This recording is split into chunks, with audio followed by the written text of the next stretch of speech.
Hi guys, welcome to the channel. In today's video, I'm going to show you how you can delete search history on YouTube. So first step you need to do is to open YouTube application. Once you open, you simply need to click on your channel icon in the right bottom and click on the gear icon on the top right. From here, you need to click on manage all history and it will redirect to the accounts.google.com. And here you can see the option of controls. Click on that and here you can see saving your watch history. So you simply need to click here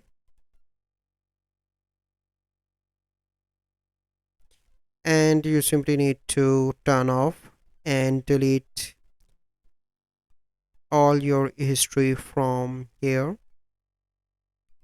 Click on next. Got it. And now your history will be deleted.